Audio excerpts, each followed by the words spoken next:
Hello, everybody, and welcome or welcome back to the second shelf and to another mid-month check-in. Used to be my, what was it? Recent reads on Sunday or something.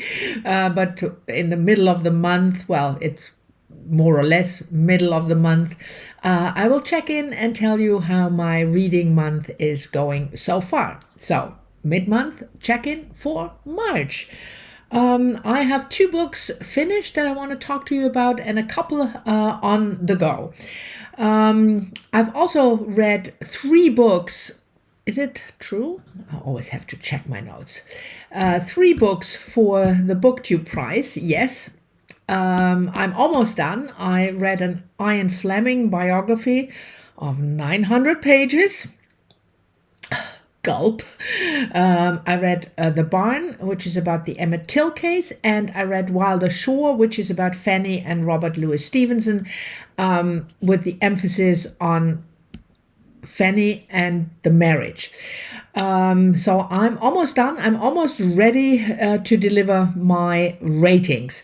And that meant that the first part of March, the first 2 weeks, was really concentrating on the Booktube prize. I'm one of those people, work first, then play. I don't know about you. You can easily tell what type of person it is if you go out to dinner or lunch or whatever. And if you serve a plate of food, you have people who eat what they like best first. And you have people who eat what they like least first. I'm one of the latter. So if I have a plate of food and there's stuff on it that I'm kind of not into that much, I eat that first to save what I like best for last. That's just the type of person I am. So I spent a lot of time in the first 2 weeks to get the Booktube prize out of the way. Not to say that that is awful reading or anything, but it is required reading. So it's not reading just for fun. Anyway, enough with the preliminaries. 2 books that I finished. The first one just really recently, yesterday on Saturday, a buddy read with Adam from Memento Mori. We read Praiseworthy by Alexis Wright last year, and we both just loved it. I thought it was one of the best books of the year for sure. And we read another one of hers from earlier, from 2016, Carpentaria. This is quite similar in many ways to Praiseworthy. I will get into that a little later, but it is about Aboriginal life in a little town called Desperance. Is it right? Yeah, Desperance. And there is a mining city where the white people live. So it's about the conflict. I'm not very good in articulating this morning, I have to admit. I'm sorry about that. We're just going to roll with it. So it's about the conflict, but it's mainly focusing on Aboriginal people who live in Pricklebush. You have a Normal Phantom. Yeah, that's his name, Norm. You have his ex-wife, Angel Day. You have the son, Will Phantom. You have grandfathers on both sides.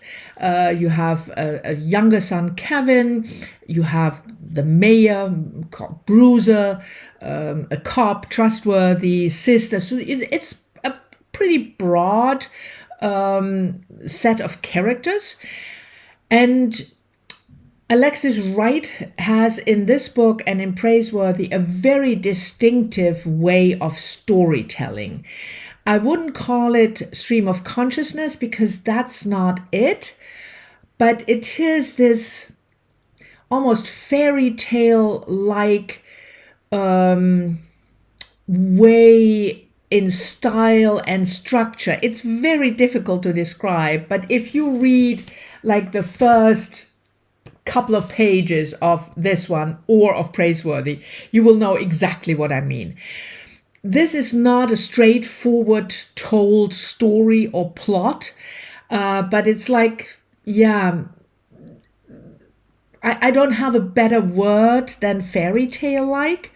And there are some more definite fairy tale elements, ghosts and spirits and things like that. I enjoyed the book, but if you are new to Alexis Wright, I would definitely suggest that you read this one first before you read Praiseworthy. Because Praiseworthy, like I said in the beginning, is quite similar.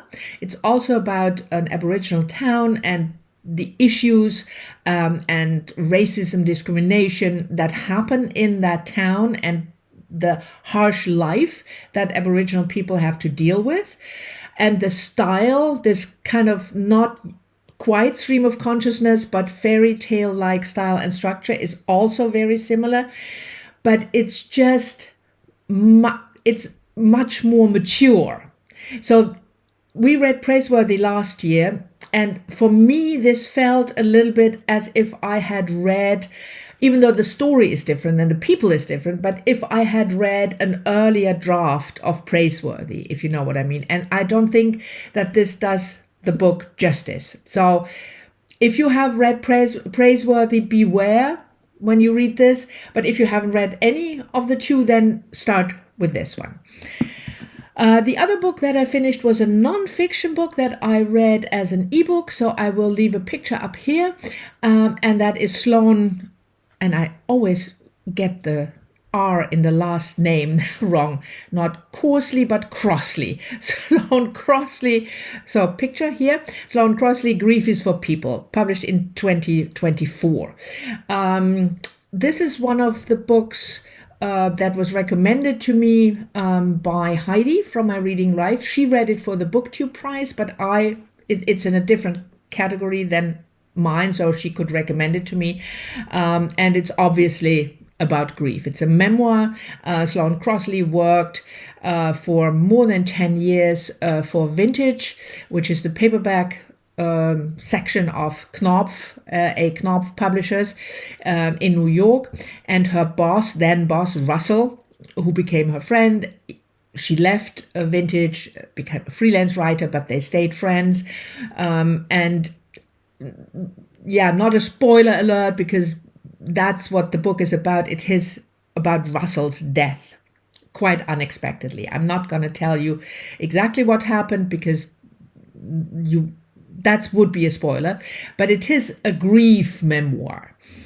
At the same time, or just before the death occurred, there was a break-in in Sloane Crossley's apartment, and some not very valuable, but valuable in a memory kind of thing, jewelry was stolen. And Sloane Crossley kind of intermingles these two things, and that's where the title comes from. You can't grieve for jewelry, grief is for people. The book is, like I said, it's called a grief memoir, but it's broader than that, because it talks about the friendship before Russell died and about Sloane Crossley's life working for Vintage, being in New York, working as a writer, the people she encounters, writers that are published by Knopf. So it's, I would say, the vantage point is Russell's death, plus the theft of the jewelry, but it is broader than that. The memoir is broader than that. And I have to say, I really enjoyed it as much as you can enjoy a book about death and grief. I mean, you know what I mean. I thought it was really good. It tackled themes I'm interested in, books from people and about people who are in the publishing world, writers. So I can certainly recommend this one. Grief is for People. Published 2024, by the way. That's why, obviously, it's in the Booktube prize of this year. Then I have two books that I have already started on the go. They are both buddy reads. The first one is number 16 in the Inspector Lynley mysteries. If you follow my channel, you know that Heidi and I are making our way through that series. 21 books published now, another one 22 in September, and we are at 16. So we are making good progress. And this one is This Body of Death, which features the typical Elizabeth George scenario, I would say, because I said that before multiple times. I read these books for the characters. So we have, again, Inspector Lynley in a different position this time. He has a new boss, a female police officer whom he met in a previous case, but only very briefly. So their relationship, we have Havers, of course, Barbara Havers on the case. We have Nkata, another detective. These are the three core characters, I would say: Lynley, Havers, and Nkata. And then you have also Lynley's friends, St. James and his wife Deborah. So we have like a familiar cast, and then you always get new people in each book.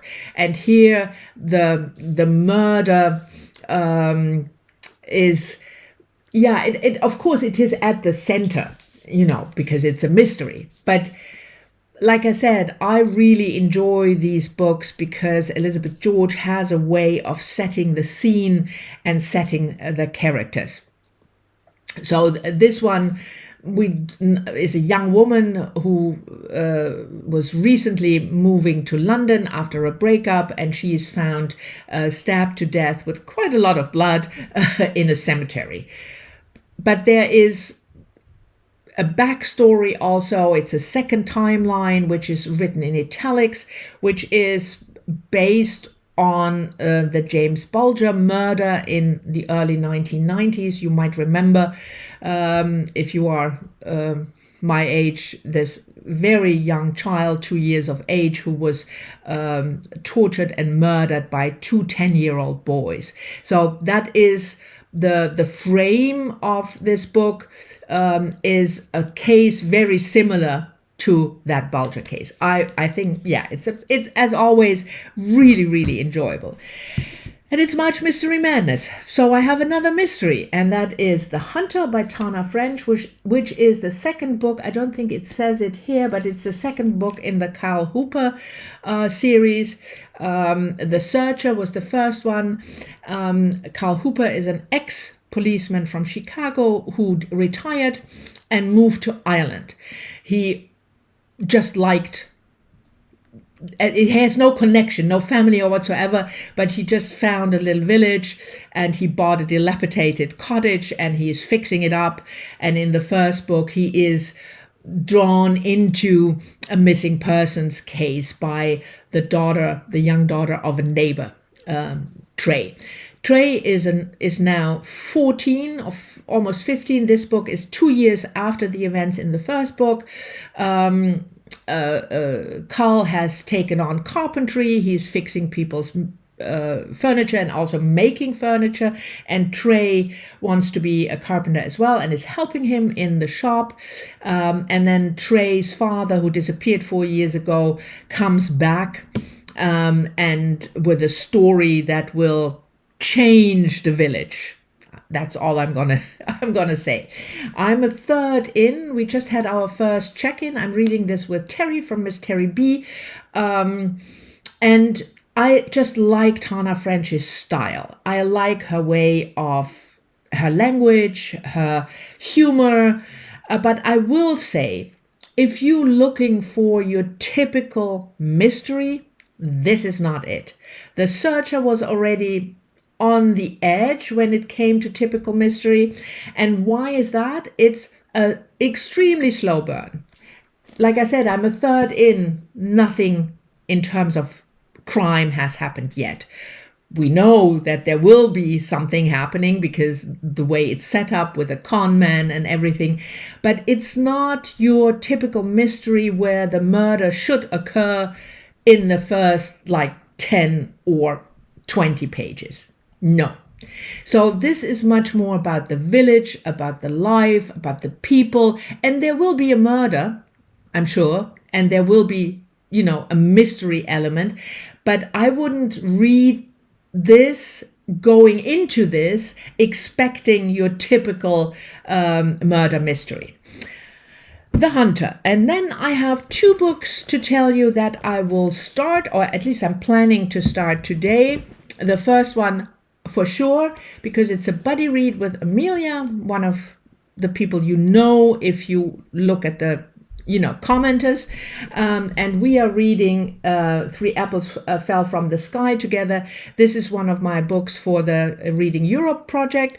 This is the I think the first one. I can't quite remember, but anyway, this is the second book for Amelia, because it was recommended to me by 2 viewers, Nina and Vera. So we will reading this one together, and I will talk about this extensively in the next wrap up of the Reading Europe project. And I'm planning on starting Octavia Butler's Mind of My Mind, which is the second book in the Patternist series. I told you I think it was my plans video for 2025 that I want to finish this series, the Patternist series, this year, and maybe even read some other books by Octavia Butler. I've read the first one, Wild Seed, which was published 1980, and this one is the second book, was published earlier. So I just know that we will go back to Doro, which was the kind of mean spirit, 4,000-year-old spirit in the first book, and there is going to be a nemesis or the counterpart called Mary, which his daughter, from what I gather. So 2 books finished plus 3 books for the Booktube prize, which is, I think, I'm rather pleased with myself that I'm making such good progress with I don't even think I told you the name of the author, and Nareen Abgarian, and this book is translated from the Russian by Lisa C. Hayden. Like I said, I've frazzled mind today. Allergies, stuff, I don't know what my excuse is, but it's frazzled. Anyway, so I'm pleased with the progress that I made, even though I have to say, for some reason, the beginning of the month, reading-wise, is for me always a bit slower, probably because most times at the beginning of the month, I'm visiting my mom for a week, and I don't have that much reading time. Or maybe I'm, just a slow burner and then trying to finish stuff towards the end of the month. But still, I did pretty well. I'm pleased with myself. I hope you are too. Thank you very much for watching. Hopefully you enjoyed it. As always, leave me a comment. I'm looking forward to that. And I will see you all soon in the next one, next Sunday.